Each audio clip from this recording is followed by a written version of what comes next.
Second Lieutenant Tanya Degorichov commands the 3rd Platoon of the Imperial Army's 205th Assault Mage Company, along with Corporal Victoria Serebriakov.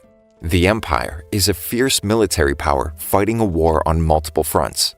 Failing their execution of Plan 315, establishing a small border base, pushing the enemy line back, but reinforcements aren't coming. They're stuck in the Northern Theater, pinned down by enemy fire. Tanya orders her troops to stand down, but 2 of her subordinates refuse. Irritated, she removes them from the front lines and assigns them to the rear guard. The enemy mages launch an artillery assault on Imperial observers, taking prisoners. Instead of immediately volunteering to rescue her comrades, Tanya admits rescue isn't always feasible. She explains that Victoria is too tired to undertake the mission. Despite this, the corporal volunteers. Tanya can't refuse. They run into a company of enemy mages on their way.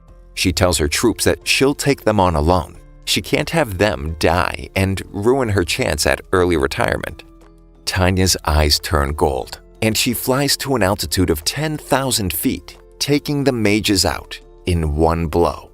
Nobody is capable of that, at least as far as they know.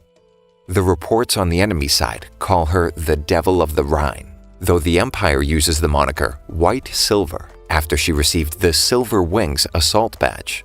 But Lieutenant Colonel Rarewigan believes she's a monster. A field report denotes the death of the 2 soldiers Tanya removed from the front lines. When Victoria goes to inquire, she's met with an appropriately devilish grin.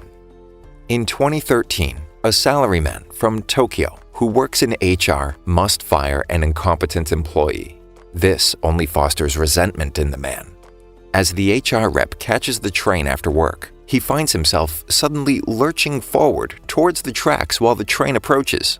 Time grows slower, stopping altogether.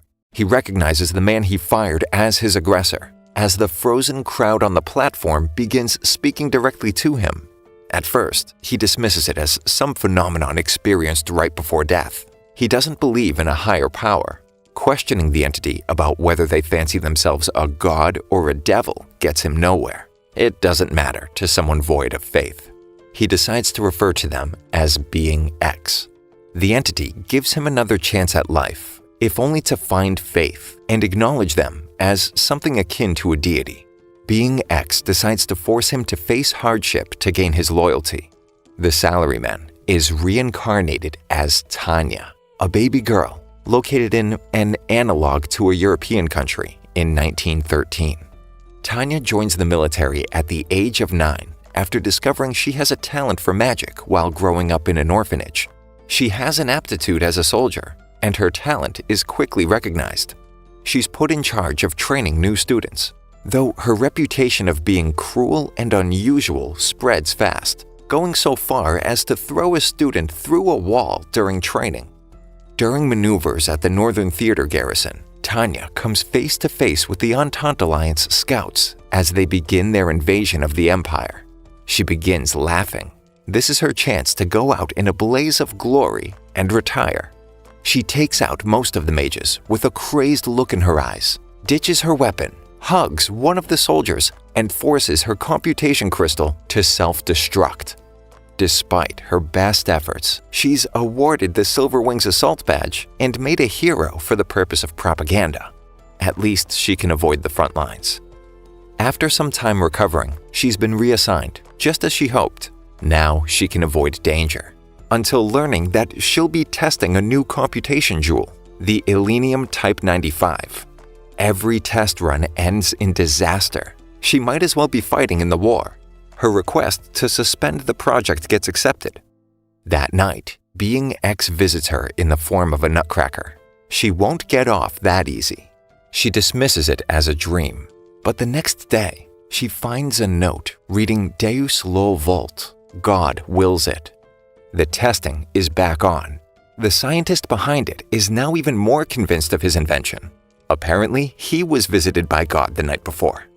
During the test run, the jewel becomes unstable again. Suddenly, everything freezes as Being X gives her an ultimatum. If she prays every time the jewel is activated, everything will work out fine. She just needs a little faith and to swear absolute fealty to the one true God. It's 1924, and Tanya finds herself fighting on the front line once again.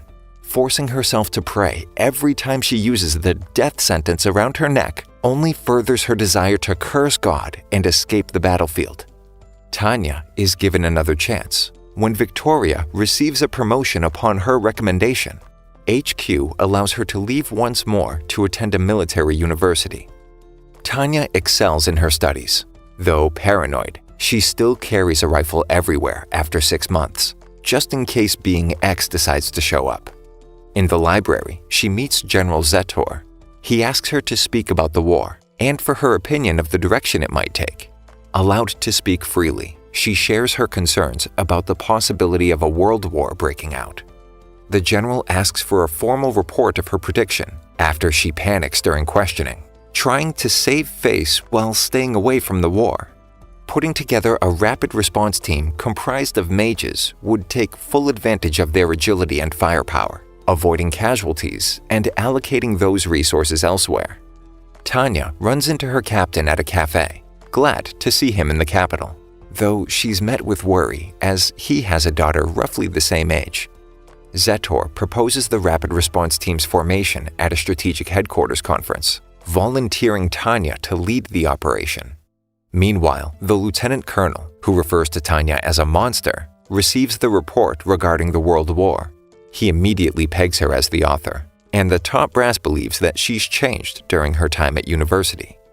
During dinner with Zetor, Tanya is offered multiple post-graduation opportunities, and she's presented with the option to head the new rapid response team, the 203rd. She becomes furious, knowing she's in no position to refuse. She can stall the process as long as possible, though. She puts out recruiting flyers that sound more like a warning, but still receives an unprecedented number of applications.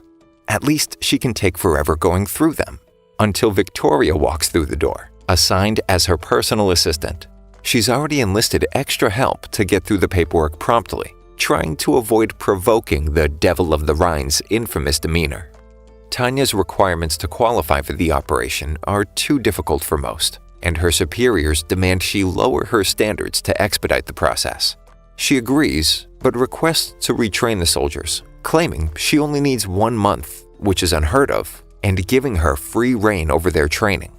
The regimen is so intense that she's confident nobody would be crazy enough to finish it, firing live mortars at them for 36 hours, before marching through knee-high snow for 48 hours, during which one trainee causes an avalanche while cursing the major. After that, she's convinced they'll cave. Well, that backfired. Again. They're now too terrified of her and too determined to overcome the impossible task. They receive an assignment from the lieutenant colonel, sending them to the southeastern front, mentioning she might want to learn Dacian before taking his leave. Her battalion of mages arrives to find an army looking like they're in the middle of a Civil War reenactment, without mages of their own or anything resembling a modern military. After a decisive victory, it's time to hit their capital. Before they destroy a munitions factory, Tanya upholds that they must follow international laws of engagement and declare their intentions. However, she uses the voice of a regular 10-year-old girl, which the citizens take as a joke. Their loss. They level the factory, successfully completing their mission. The higher-ups figure they can easily wipe Dacia from the map and look towards the fights on the other fronts.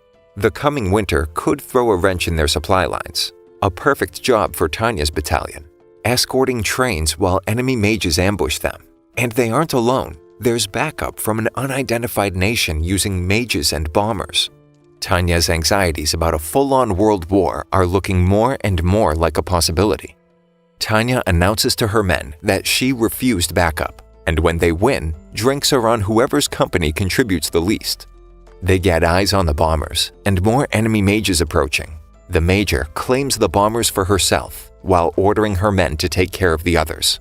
She successfully takes down some bombers, until they turn tail and run.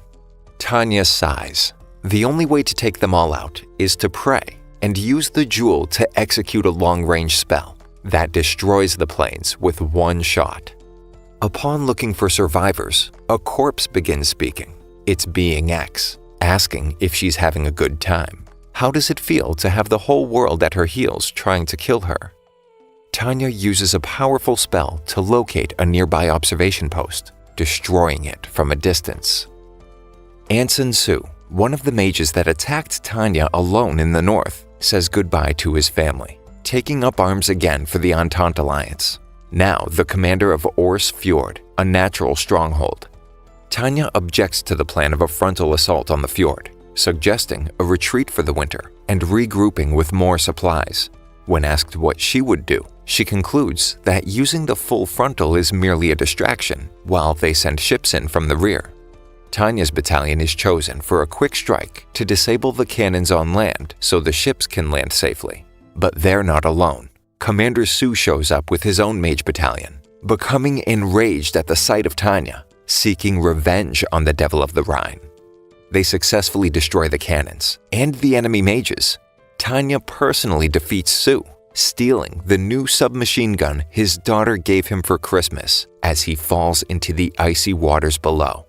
With their supply lines bolstered, the Empire is in a perfect position to deliver a decisive blow. Aren City was under Imperial control until a company of Republican mages began to assist the local militia in attempts to retake the city and cut off enemy supply lines, now controlling the city's railway. Tanya and the 203rd receive orders to eradicate the rebellion. Despite the building density and difficult terrain, Strategic Command has a plan. International law states that anyone who does not follow evacuation orders and remains within the city automatically becomes classified as a soldier, even if that means killing civilians. As predicted, the rebels refuse to evacuate, though they are forced into hiding after the 203rd finishes their initial assault. But as soon as they gun down an Imperial prisoner attempting to escape, it creates a catalyst and only serves to justify their actions even more. The Imperial soldiers begin shelling the city indiscriminately, and the remaining Republic mages flee the city, leaving it in the hands of the rebels. Tanya receives the location of some targets, while Second Lieutenant Grants urges her to reconsider. She tells him that the enemy you don't kill will kill you. She makes it clear that he isn't acting on his own morality or ethical decisions, but on the orders given to them as soldiers. Back at Strategic HQ, Zetor confesses that the loosely interpreted applications of international law actually came from the Devil herself, one of Tanya's papers. In the Allied Kingdom, Colonel Su awakens after months in the hospital, claiming that he was given a mission from God to slay a devil. Tanya meets her old captain, Yuger, now a major, on a train ride back to the capital. He reveals the plan to trap the enemy and use one decisive battle to end the war.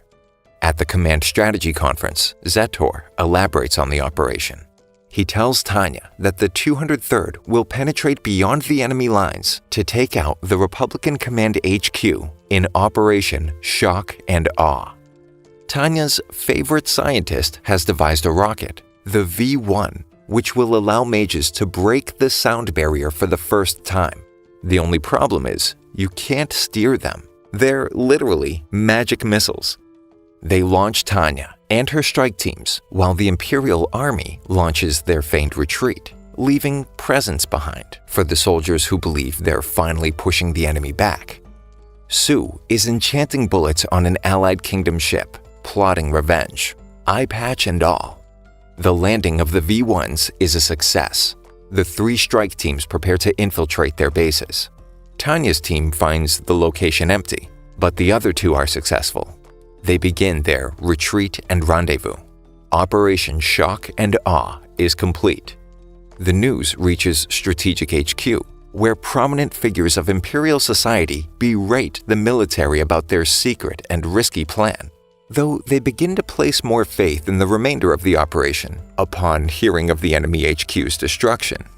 Tanya explains to the 203rd what the stages of the plan are. 1. Operation Fog and Sun. Use propaganda to appear legitimate in their retreat. 2. Operation Shock and Awe. Infiltrate the enemy's headquarters and disable communications. 3. Operation Lockpick, flank the enemy forces from behind while detonating traps. All three are part of the overarching Operation Revolving Door, the cleanup and resolution, the culmination of a well-executed military operation. The 203rd can't believe how close the end seems to be. They have the enemy right where they want them. The battalion goes to join the fight, catching anyone trying to retreat. Suddenly, they're alerted of multiple magic signatures approaching, mages from the Allied Kingdom, with Sue among their ranks. The 203rd are dropping like flies. Tanya launches a counterattack when Sue begins using his trench gun with the bullets he magically infused. Tanya recognizes Sue while running him through with her bayonet. She's surprised he's still alive after being beaten, rather brutally, at least twice to her knowledge. He tries pulling the same thing she did during their first encounter, self-destruct via his operation jewel, claiming his actions are in the name of God. Victoria fires a round through Sue into Tanya's shoulder, allowing her to break free. She empties a full semi-auto magazine into the mage, using the same gun his daughter gifted him for Christmas. It's not enough. Being X seems to possess him long enough to follow through with his plan to take her with him. But not today. It looks like God works in mysterious ways. She and the majority of the 203rd survive the battle and drive off the rest of the enemy forces. The Imperial forces assume control of the Republican capital without much protest, while the 203rd takes a holiday on a Republic beach. Except for Tanya and Victoria, that is. The devil becomes suspicious. The deal seems too sweet. Not enough souls were sold. She figures that the Republic Army is reconvening at the port to evacuate with the remainder of the forces, then launch a counteroffensive. The war isn't quite over just yet, but she's the only one of that mindset, as her requests to take action are vehemently denied, as per the armistice. She heads over to Strategic HQ, but most of the top brass are out prematurely celebrating their victory.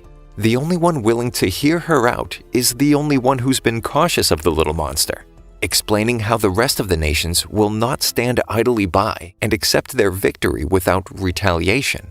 Despite being illogical, people don't work solely on rationalism. Humans are emotional beings and often act based on them alone. Their conversation is interrupted. The birth of the Free Republic is only the beginning. The Empire needs to be careful not to allow the rest of the enemy nations to organize and unite against them. There's a need for discretion and less obvious shows of force. They send the 203rd down to the southern continent. Meanwhile, in the US, Sue's daughter Mary signs up for the draft, swearing vengeance in the name of God.